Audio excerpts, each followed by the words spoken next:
벌써 5월의 첫날입니다. 우리는 이번 주간에도 주신 말씀 가지고 말씀의 이정표로 우리에게 허락하신 하나님께서 우리에게 주신 오늘이라는 현장을 성령의 인도 따라 오늘도 승리해야 되겠습니다. 오늘 이 아침에 우리가 함께 기도 제목으로 잡을 말씀 제목은 문제와 위기가 응답으로 바뀌던 그날입니다. 이 세상에 살면서 문제 없는 곳이 없고 위기 없는 곳이 없습니다. 그런데 하나님 안에서 언약 가진 자는 문제와 위기가 하나님의 계획 때문에 응답으로 바뀌게 되는 그날의 응답을 체험할 수 있습니다. 첫 번째입니다.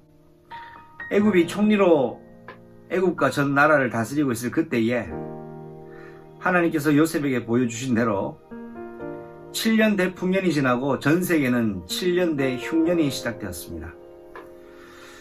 세계의 기근 속에 어려움을 당면한 야곱의 가족들이었죠.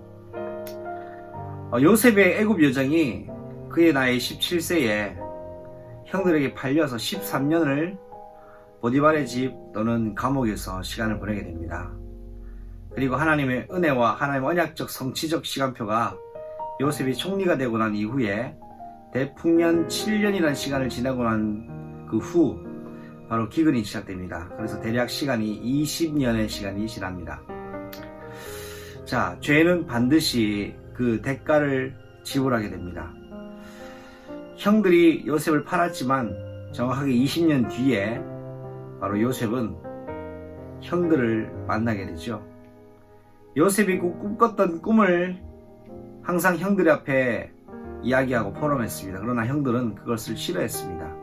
그리고 그 꿈이 과연 이루어지는지 우리가 두고 보겠다고 했는데 오늘 말씀 본문에 요셉에게 하나님 주셨던 그 꿈을 이루시는 날이 바로 오늘이었습니다.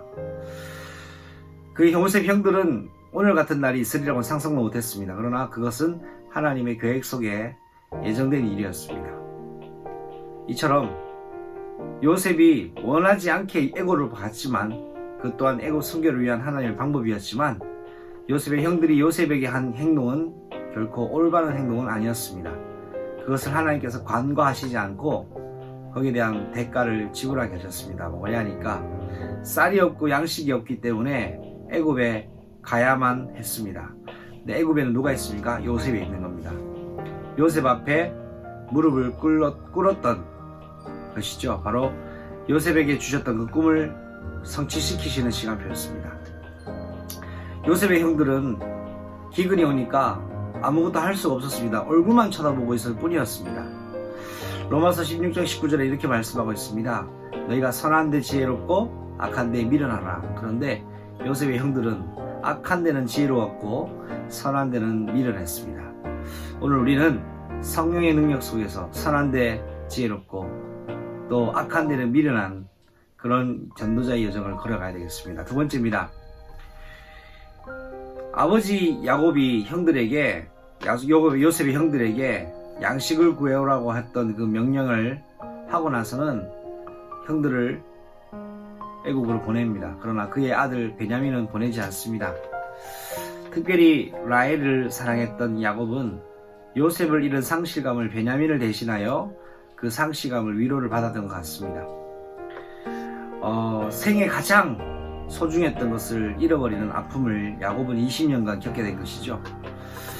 베냐민을 그 형제들과 함께 동행하지 않게 된 이유는 바로 20년 전에 자신이 사랑했던 아들 요셉을 형들이 제대로 돌봐주지 못한 것 때문에 사고가 일어났다라는 불신 때문이었습니다. 그래서 베냐민을 그들의 손에 의탁하지 않고 아버지인 자신이 직접 베냐민을 케어하기로 하고는 보내지 않습니다.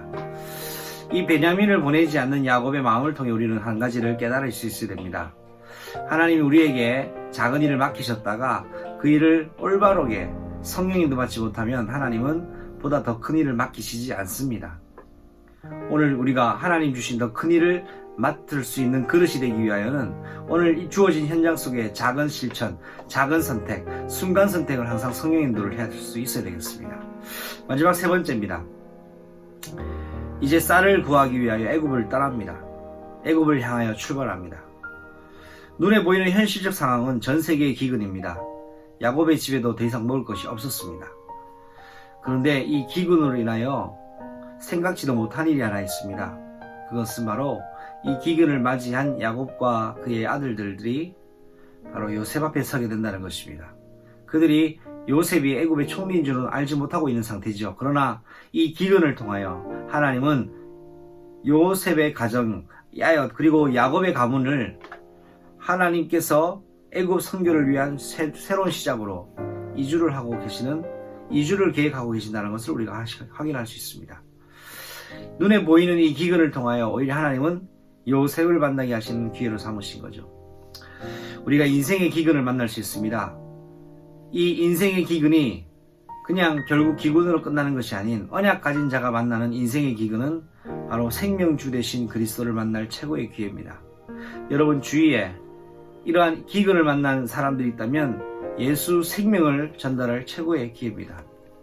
이때 여러분 모든 문제와 위기를 하나님께서 응답으로 바꾸시는 그날의 응답을 여러분도 오늘도 받게 될 것이고 거기에 주인공이 되실 것입니다. 사람이 마음으로 자기의 길을 계획할지라도 그의 걸음을 인도하시는 이는 여호와시라 말씀하신 것처럼 오늘 여러분의 인생의 발걸음을 인도하시는 하나님을 최고로 찬양하는 복된 날 되시기를 바랍니다.